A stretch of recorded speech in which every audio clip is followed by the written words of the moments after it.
Welcome to TVBS Meeting Room, where we tackle global issues with a view from Taiwan. I'm your host, Wen-Chi.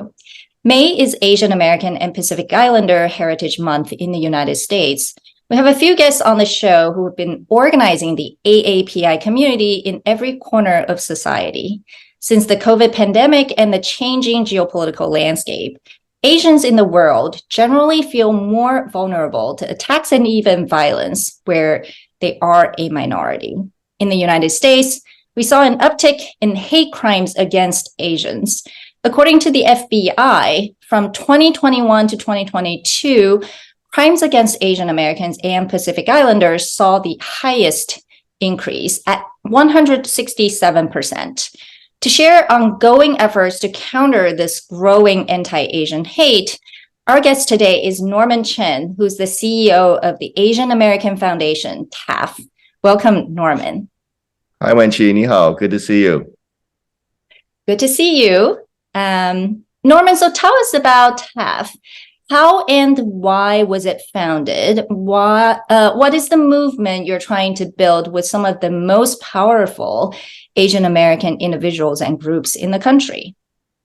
Well, TAAF was founded by several prominent Asian American Pacific Islanders and community leaders right after the 2021 Atlanta spa killings to really address the racism in this country, but also to increase representation and unlock greater resources. Although AAPIs make up 7% of the population in the US, we receive only 0.2% of philanthropy, so significantly underfunded. So our mission is to create the national organization to fundamentally transform the future for our community from all sectors: nonprofit, philanthropy, government, corporate, and media entertainment. Wow, that was a small number, actually much smaller than I had anticipated. But obviously, because of you guys and many others, we see a growing momentum and some good news overnight that the documentary 38 at the Garden about the former NBA champion Jeremy Lin Shuhao, who is hugely popular in Taiwan and currently playing in Taiwan as well, just won an Emmy Award. I know TAAF and yourself have done quite a bit to promote this film as well. And of course, on top of that, Everything Everywhere All at Once and so many more Asia-themed movies, films, and TV shows are bubbling up in the mainstream American media. So it seems like a great time for Asian American representation. Would you say so? Yes, this is really a historic moment. You know, we love Jeremy Lin. We love 38 at the Garden. We just had a showing this past weekend at Barclays in New York with over 2,000 community members. So in a really exciting time, Michelle Yeoh also attended our annual summit last week in New York. She's the first ever recognized Asian American woman to receive the Best Actor award. Everything Everywhere All at Once was such a triumph after 3 years of anti-Asian hate in this country. And it's so exciting to see AAPIs in stories that appeal to mainstream audiences, right? And are in non-stereotypical roles. There's a great program called Beef on Netflix. So the goal now is to maintain this momentum, as you said, and build more talent, more executive representation, and more support among the studios.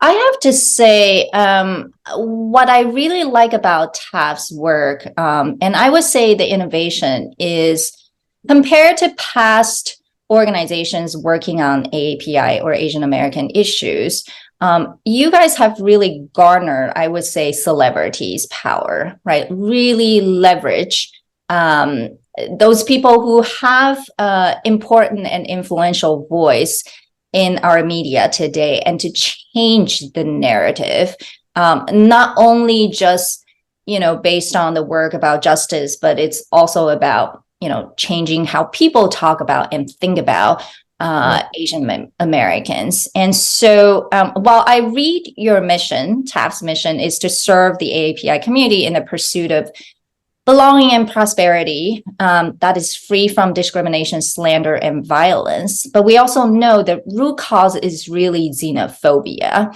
and often compounded by crises such as the COVID pandemic and, to a certain degree, right, U.S. foreign policy. And so how does TAAF navigate this balancing act, right? You want to demonstrate API's Americanness, loyalty, and patriotism, but you also want to secure and strengthen our ties and heritage to Asia. Yeah, no, thanks, Wenqi. We do a study every year called the Status Index, status with two A's. And there's one question we asked there, which is, do you think Asian Americans are more loyal to the US or to their home country, if you will, from Asia? And 1/3 of Americans approximately still think that Asian Americans are more loyal to a country in Asia. So they do question our loyalty oftentimes. So this is a survey for broader than yes. So it's a survey for all Americans. We actually, over the past 3 years, have interviewed 13,000 people across the country. And this is a consistent finding that people still, a third or a quarter of Americans still feel that we are more loyal to a country in Asia than to the US. So what this touches upon are these three long-standing stereotypes and tropes within American society. The perpetual foreigner, that no matter how many generations you've been here, someone will ask you, where are you from? Oh, I'm from Maryland. No, where are you really from? Oh, I'm from, okay, Baltimore. They want to know, where did your ancestors come from, right? And because they will sometimes never think of you as truly American. And the other second one is the yellow peril, that China is taking over the world and there's a threat from China, which is, of course, happening now. But then that's balanced by this model minority myth, right? Which then looks at Asian Americans as very kind, hardworking, and smart, and sometimes puts us in a divisive way against other communities of color to try to set us apart. So we fight all those stereotypes and tropes, and which is a lot based on ignorance, which requires more education. But to your earlier point, we also celebrate our Asian culture, celebrate our diversity. We are, 50 communities and cultures with over 100 languages, and we love the differences between East Asians, South Asians, Southeast Asians. We celebrate our diversity, but we come together to build economic power, cultural power, and ultimately political power. And I guess in that process, have you encountered any resistance or even questioning, right? Sort of, okay, why are you guys doing this right now? Obviously, there's the justice and the crime part of it. But was there any suspicion sort of, are you choosing, for example, China over the US? Have you ever been asked this kind of question? There's certainly challenges by starting a new organization, right? We are coming in and there have been people who've been doing this fantastic work for decades. And so we are a new player in the space, and that always takes time to build trust. We also have a lot of people from the corporate sector, and sometimes people in the nonprofit sector don't necessarily trust people from the corporate sector. So we're building relationships as well. I think people recognize that, again, we are pan-Asian, and so that we are focusing not just on China and China-related issues, but whatever is better for our overall AAPI community. And so, overall, we've been really impressed. People have come to us and said, gosh, I've been waiting for more national representation for a long time. We really need this within our community. The Black community has NAACP, the Latino community has Unidos US and other organizations. We have a few national organizations, but they just lack resources, lack recognition. And so we've been seeing tremendous response across all these 5 sectors to bring people together, to innovate, like you said, unlock more resources, and build solidarity. Well, clearly you've been in this movement for a long time. So before joining TAAF, you also founded another organization, Launch, to address racism and representation issue for the ABI community. It must have been a personal mission of yours. So when did the moment really begin when you felt like the community needed to come together? Long before, the COVID pandemic and the Atlantic Spa massacre. So, I've been an Asian American my whole life, so I felt passionate about Asian American topics and issues. But most of my career has been in the for-profit sector. I was a venture capitalist. I worked in healthcare. I worked in Asia for 20 years. And it was really the last 3 years when we had this spike in anti-Asian hate that I felt like instead of doing nonprofit work for other communities, it was time to come back and support our community. And that's what I've been doing, and really passionate. And it's been so exciting to do something for your own community and give back and really see the purpose and the impact that we're having. So it's been a wonderful balance between East and West, for-profit and not-for-profit. And I'm really invigorated and excited about the work we're doing now. And what do you think this round, how is it different? This round of attacks against Asian Americans. Well, and, just the movement in general, right? Yeah, I mean, in 1982, Vincent Chen was killed in Detroit, right? Because people thought he was Japanese American. And there was a spike in anti-Asian activity. And some of the leaders of that time, such as Helen Zia, still remain inspiring to the rest of us today. But there was a little bit of a decline in activity, a few years afterwards. So our goal now is to really bring greater resources, greater movement. And I feel like for the first time ever, we do have the resources. We do have the leadership. We have the next generation. We have social media that really have a historic time to build this momentum. We just announced a $65 million initiative, our portfolio strategy for the next 5 years. Other organizations are doing great work. And I feel like as we are the fastest growing minority in America, we have finally hit that critical mass to build the momentum and really have impact by coming together, working with other groups of color, and then really working to achieve greater impact. Yeah, I think the resource is really the key this time around. And how much did you guys raise, or the endowment was? I can't remember. So we started off our campaign 3 years ago with a giving challenge where we asked organizations around the country to tell us how much they were committing to the AAPI community. And through all their commitments, and part of it went to TAAF, over $1.1 billion were raised. Of that, roughly about $150 million is earmarked for TAAF over 5 years.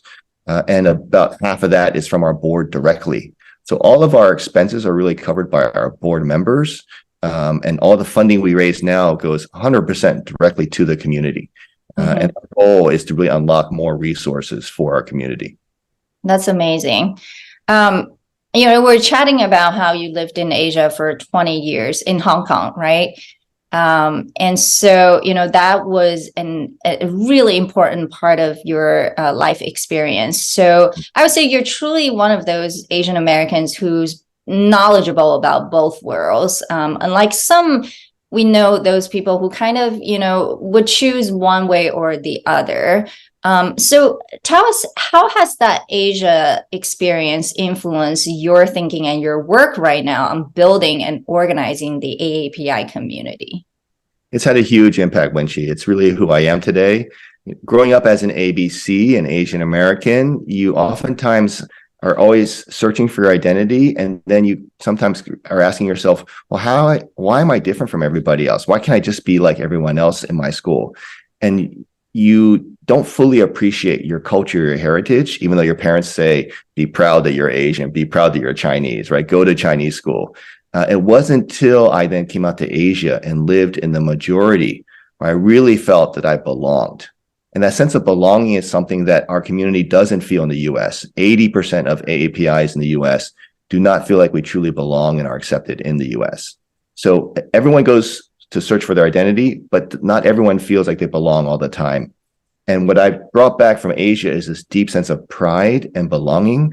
My kids were born in Asia. So from day one, like many people were born in Asia, they've been so proud of Asian culture, Asian food, Asian language.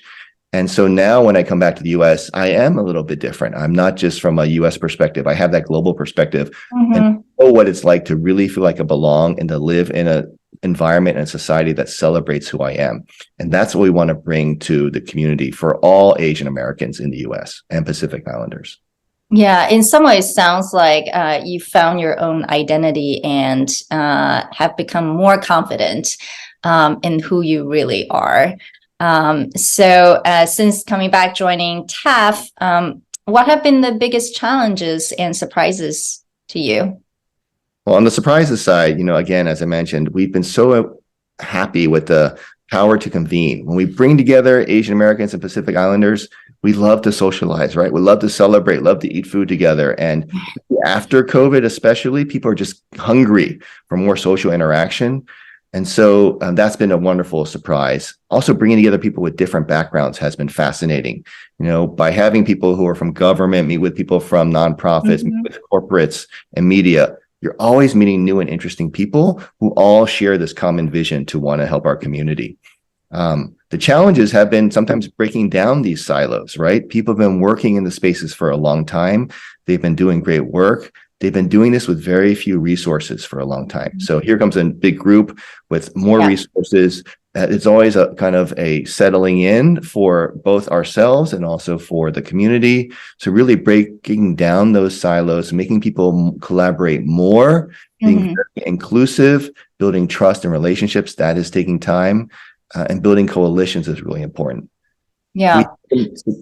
We've been successful in breaking and having, let's say, Korean Americans and Chinese Americans and Japanese Americans working together, even with South Asians and Southeast Asians.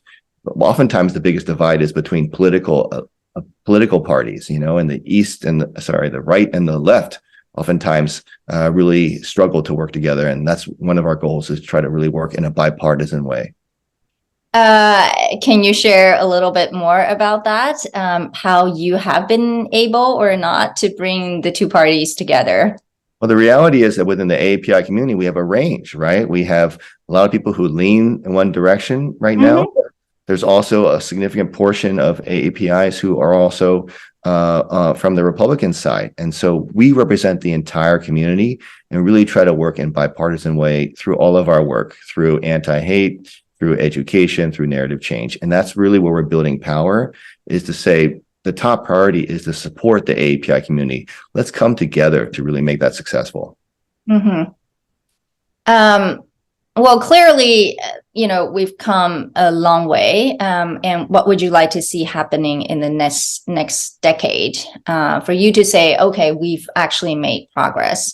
And even do we even say, like, we've accomplished something and reached our goals? Yeah. Our metrics are really focused on our three main objectives, which are more resources, more representation, and less racism, more racial justice. And so we are developing metrics for each of those, right? How many dollars can we unlock? We've announced our $65 million portfolio strategy, but our goal is to find other partners to multiply that, so that become hundreds of millions of dollars. We want to see more representation.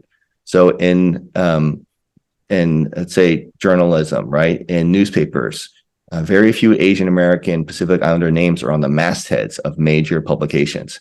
How can we increase that representation? How can we increase representation of AAPIs on boards? Right now, 2/3 of Fortune 1000 companies have 0 AAPIs on their boards, even though we are, you know, a $1.6 trillion buying power. And then just less racism, more sense of safety for our community, fewer incidents and attacks against our community, more appreciation of AAPI culture. These are all things that we are developing metrics to measure so that we can see our progress. Yeah. Essentially, I think more in your face, right? So once there's more visibility, people are more used to having Asians as, you know, Americans. I think that really changes the conversation. So thank you so much for what you do and what TAAF is doing, and of course for speaking to TVBS Meeting Room today. You know, we celebrate the Asian American Heritage Month in May, but hopefully it's not just this month. I know you've been very busy doing various events. Hopefully it'll be every day in the future. So we'll be rooting for your success, and thank you. Take care. Thank you, Wen-chi. Thank you so much. Bye-bye. Bye.